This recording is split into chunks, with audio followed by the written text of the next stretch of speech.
La iglesia de Turmequé.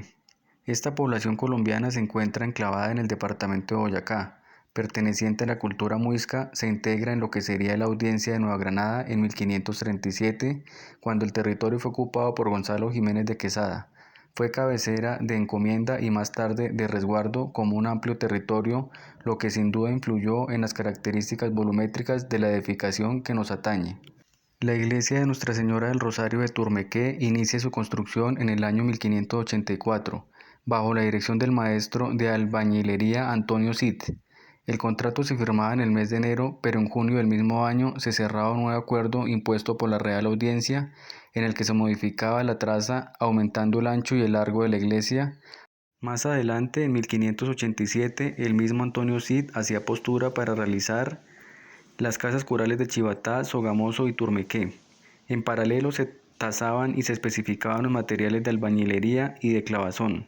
Finalmente, en 1587, el albañil Pedro Rivera, que había trabajado conjuntamente con Antonio Cid, informaba de la finalización de la construcción y solicitaba la supervisión de los trabajos realizados. Entre esa fecha y 1618 se llevó a cabo un complejo programa pictórico en sus parámetros que condicionaría la evolución de la construcción y otorgará a la fábrica los principales valores patrimoniales reconocidos en la actualidad. Es más, una de las razones que avalan el proceso de intervención propuesto en 1618, del que hablaremos más adelante, estaría en preservar el interior. Esta iglesia está declarada bien de interés cultural de carácter nacional mediante decreto 1940 del 29 de agosto de 1989. Esta iglesia, ubicada en Turmequé, es considerada la Capilla Sixtina colombiana gracias al arte que está plasmado en sus paredes. Es uno de sus mayores atractivos. Las 28 pinturas murales de la iglesia de Nuestra Señora del Rosario de Turmequé permanecieron escondidas bajo viejas capas de pintura durante más de un siglo, hasta que en 1989 por accidente fueron reveladas. Según cuentan, las pinturas rupestres estaban sepultadas bajo muchas capas de pintura y un día cuando se disponían a colgar un cuadro se cayó un trozo de una pared y dejó al descubierto un demonio. En ese momento, la pintura que había sido revelada escandalizó a la comunidad. Sin embargo, cuando siguieron revelando los murales que se escondían, encontraron que se trataban de imágenes sobre cómo los españoles adoctrinaron a las comunidades indígenas. Desde entonces, las imágenes del interior de la iglesia han tenido un proceso lento de restauración que hoy en día es orgullo no solo del municipio de Boyacá, sino del país. Imágenes religiosas del Antiguo y Nuevo Testamento, escenas marianas y de santos. El conjunto de pinturas que se encuentran en su interior, cuya temática es netamente religiosa, constituye una de las más importantes muestras de la producción artística del periodo colonial. Los temas pintados en los templos de la época colonial, tanto las escenas bíblicas como las figuras decorativas, eran con frecuencia inspirados en estampas y grabados traídos de Europa, y que circulaban en los templos doctrineros, neogranadinos y muy difundidos por las órdenes religiosas o por comerciantes interoceánicos. Su estructura responde al modelo vigente de Nueva Granada, es decir, una sola nave con arco toral que diferencia la cabecera donde se sitúa la capilla mayor, cubriendo con un sistema de madera a base de tijeras. Los muros están construidos en mampostería de piedra, ladrillo y morteros de sal, con el uso de barro para el relleno de los espacios generados por el uso de elementos irregulares, utilizando revocos elaborados con cal para proteger las superficies. Es fundamental señalar en esta arquitectura la pintura mural que ocupa buena parte del presbítero, nave y sotocoro, conservándose unas 28 escenas tanto del Antiguo como del Nuevo Testamento, así como temas marianos y hagiográficos. Destacan entre otras escenas la expulsión del paraíso, el sacrificio de Isaac y el juicio final.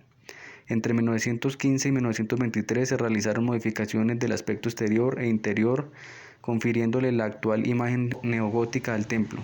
Las pinturas que habían sido ocultadas en algún momento entre los siglos XVIII y XX mediante un esfoscado fueron redescubiertas en 1988 de forma fortuita cuando se llevaba a cabo trabajos de ornato del templo.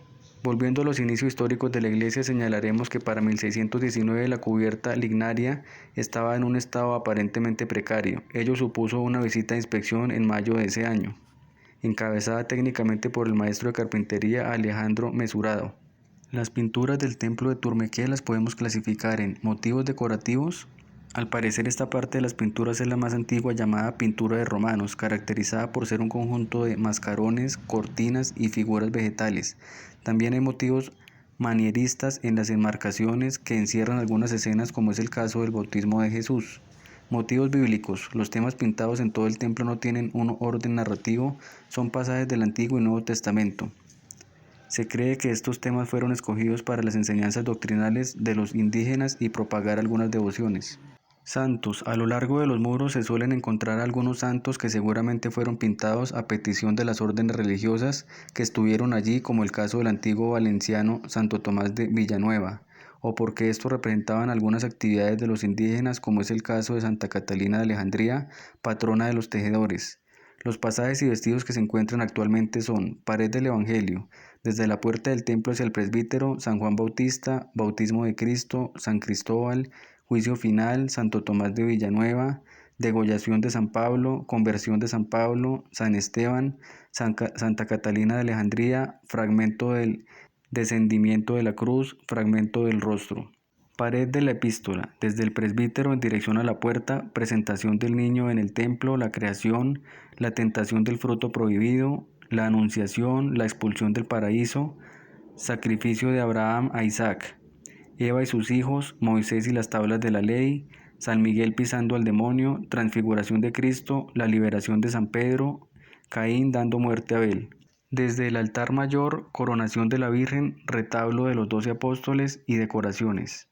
La razón de este temario bíblico en los templos doctrineros de Nueva Granada no era otro que la cristianización de los pueblos de los indios, siendo esta la misión esencial de la Iglesia: hacer discípulos del Señor a todos los pueblos. Las pinturas murales hacen parte del tesoro parroquial, ya que en la casa cural se conservan una colección de obras del maestro español Baltasar de Figueroa y sus hijos, quienes tuvieron una escuela de pintura en este lugar. La pintura mural del templo de Turmequé, desde su redescubrimiento, ha pasado por varias etapas de restauración. La primera, que inició en 1989, estuvo a cargo de Fernando Romero. Entre agosto de 2007 y enero de 2009 se realizó la última intervención a cargo de los restauradores Héctor Prieto, interventor, y Eugenia Serpa, directora de Bienes y Patrimonio del Ministerio de Cultura. La obra de restauración fue entregada el 14 de mayo de 2009 por la ministra de Cultura de Colombia y las autoridades departamentales. Actualmente la pintura se encuentra restaurada en un 85%, faltando los murales del Áspide. Su última intervención estuvo en un costo de 437 millones de pesos, según información extraída de la página web del Ministerio de Cultura de Colombia. De las más de 28 pinturas que se encuentran en la parroquia de Turmequé, la de mayor dimensión es la del juicio final. La obra del juicio final del templo parroquial de Nuestra Señora del Rosario de Turmequé tiene la dificultad de haber sido afectada grandemente por el deterioro que sufrió la pintura mural en su cubrimiento con el pañete por casi 3 siglos. Nos referimos a ella rescatando sus elementos más visibles y significativos. La pintura presenta un uso detallado de colores que favorecen la visualización e interpretación. Grandes trazos delimitan cada uno de los personajes, permitiendo su identificación. Los vestigios del mural restaurado permite contar hasta 40 personajes. Los murales al fresco fueron realizados por los primeros maestros que llegaron de Europa al entonces virreinato de Tunja. Por una casualidad, hace algunos años descubrieron esas joyas del arte colonial y hoy están a la vista de los visitantes. Turmequé es la población donde se fundó la colonia con los aborígenes muiscas.